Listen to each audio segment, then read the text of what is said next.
My name is Leslie Showers, principal at Stillman Valley High School. It is my honor and intent to provide a solid understanding of Stillman Valley High School's performance as measured by several indicators. When data are available, I have compared our SVHS performance to that of other schools in our area and across the state to provide additional contextual understanding. Thank you to our Meridian Activities Director, Mrs. Heather Alderks, for providing our high school's activity participation data. The freshman class has the largest percentage of students participating in one or more activities during the first semester, with 79% participation, and 54% of the freshman class participated in two or more activities during the first semester. As you can see, these participation percentages gradually decrease from freshman year to senior year.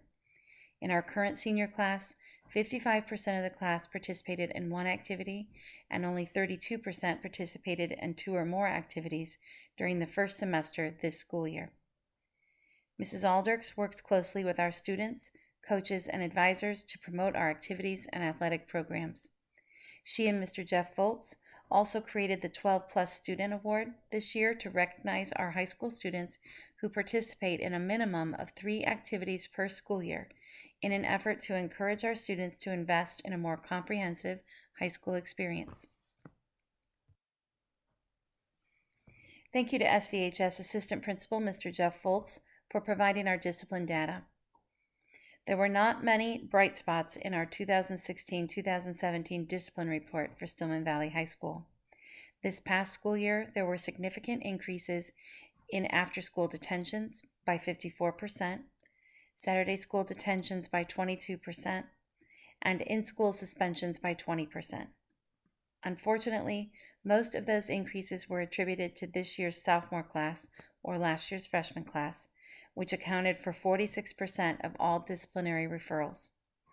The most significant occurrence responsible for the increase in discipline was the number of times that heat was not served, which experienced a 55% increase this past school year. Mr. Volz will continue to work closely with students, parents, faculty, and our school counselors to communicate our building expectations and to provide additional support for struggling students whenever possible. Our school counselors also began a systematic approach this past semester to meet weekly with individual students who are experiencing a combination of academic, social, and emotional challenges. A major criterion included in the Illinois State Board of Education's new Every Student Succeeds Act is 9th grade students on track to graduate. Last year's graduation rate for the class of 2017 was unusually low due to several students who were not successful even in the alternative school setting. It is critical that we track each student's earned credits at the end of each semester to determine if we need to pivot early and intervene to get students back on track. SVHS requires that each student earn a minimum of 28 credit hours to graduate on time, which means that ideally each student is earning a minimum of 7 credits per school year, 3.5 credits per semester.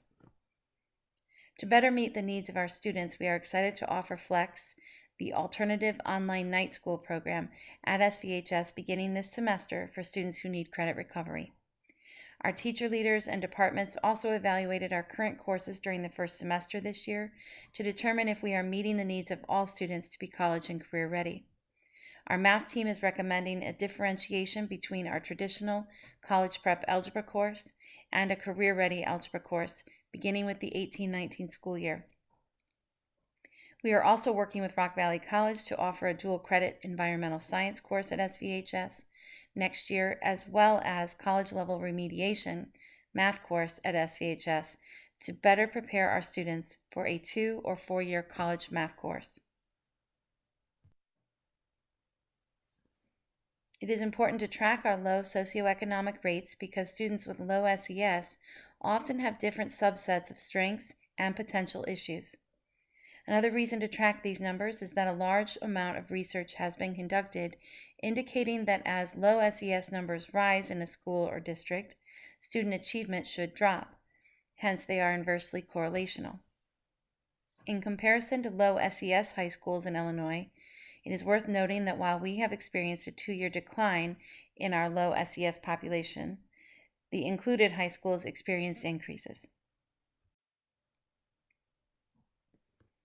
In comparison to our neighboring high schools, about half of the schools experienced slight increases in their low SES rates, while the other half saw slight decreases. When comparing our low SES rate to several academically high-performing high schools in Illinois, it is important to note that while we have experienced a 2-year decrease, and the included high schools maintained or have seen slight increases, our low SES rate is still significantly higher than the schools in this comparison.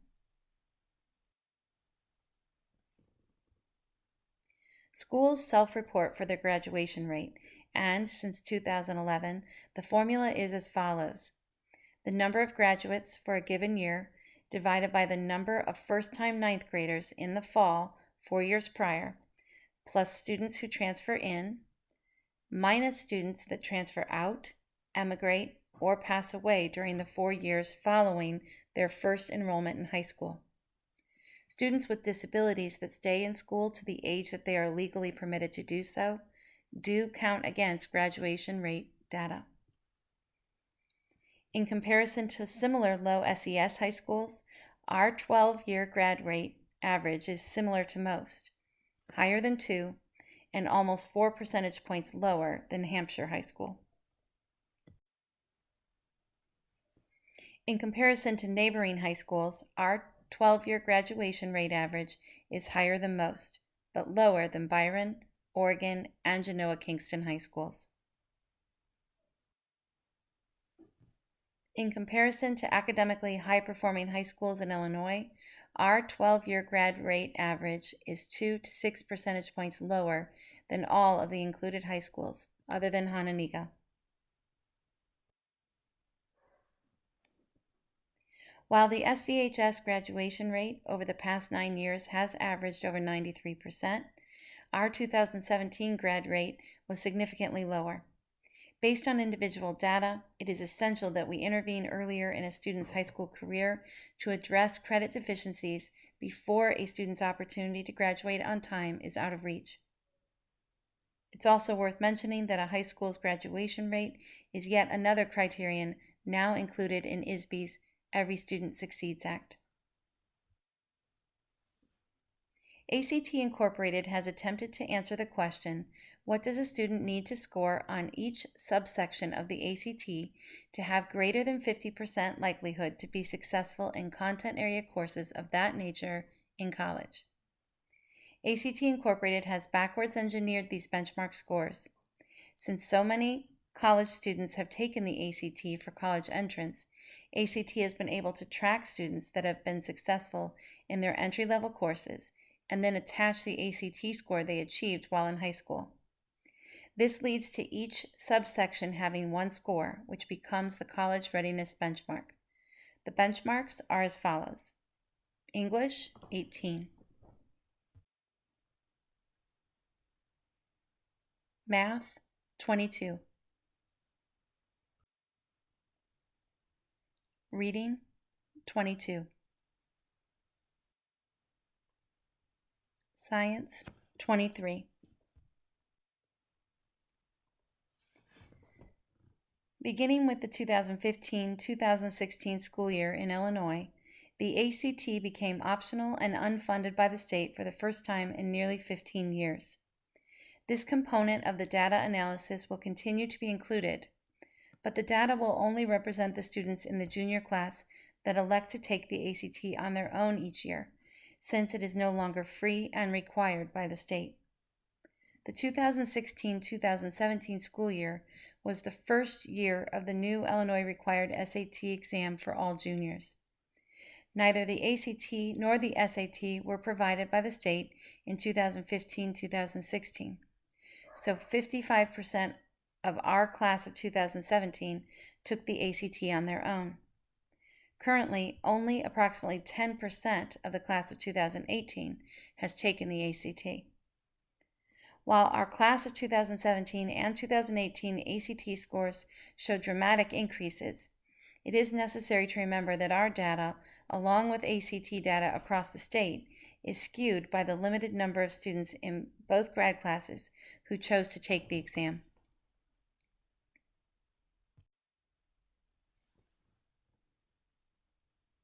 Based on the comparisons of our SVHS ACT 2017 composite scores to similar low SES high schools and local high schools, our students outperformed all of our neighboring high schools as well as the low SES high schools, except for Prairie Central.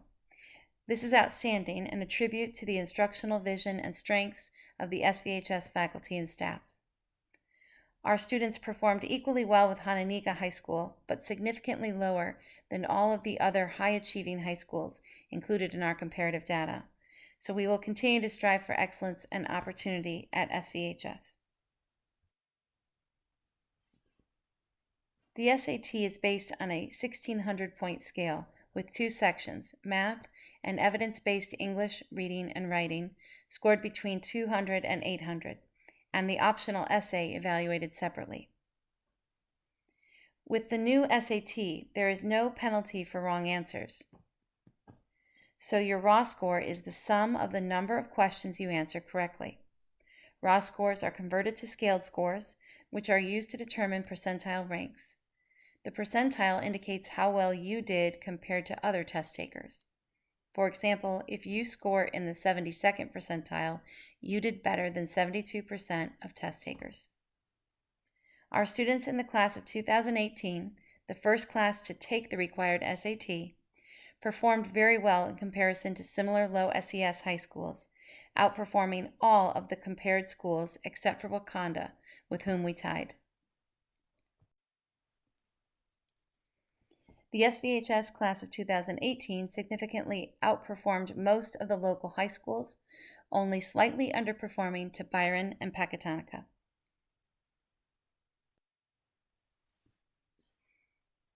In comparison to the selected academically high-achieving high schools, the SVHS class of 2018 significantly underperformed on the SAT. We will continue to align our curriculum, instruction, and assessments to the SAT expectations and format to give all of our students the very best opportunities to perform well on the SAT, and to ensure that they are positioned for excellence at the next level. I am very pleased to share that we saw significant gains in our advanced placement performance on the spring 2017 exams, with the highest percentage of passing scores since the 2006-2007 school year, while offering more than double the number of AP courses offered at that time. Students enrolled in last year's AP Biology, AP World History, AP English, and AP US History experienced the greatest test success, while students in our AP Chemistry and AP Government courses continued to underperform on these exams. While we did not offer an AP Spanish course in 16-17, several students chose to take the AP Spanish exam, and their scores were quite impressive. Our students' interest and success led to the addition of our AP Spanish course this school year.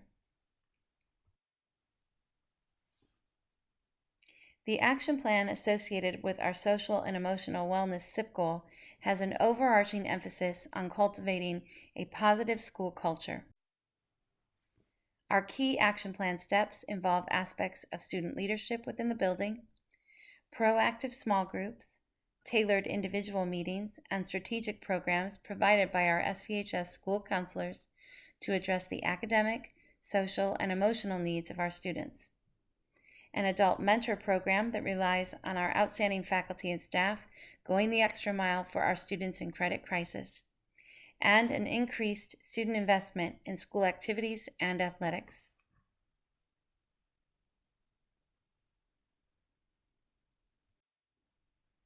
Our second SIP goal is focused on improving career employability opportunities for our students. The main elements of our action plan for this goal include a greater awareness of coursework offerings at SVHS, increased partnerships that will lead to more career opportunities for our students after high school, exposure to professionals in various careers by hosting guest speakers in every department throughout the school year, and the ultimate design and creation of an SVHS College and Career Resource Center.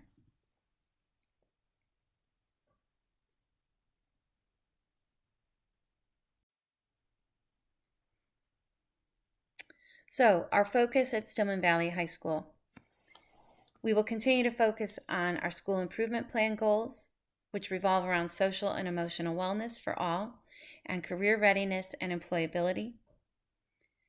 We'll also focus on aligned curriculum, effective instructional strategies, and rigorous assessments that foster student engagement and a mastery of skills. We'll continue to work to embed SAT material and the format itself into our department assessments. And finally, we'll continue to improve our positive school culture by focusing on the individuals within the building, their strengths, their talents, and their skills. Thank you.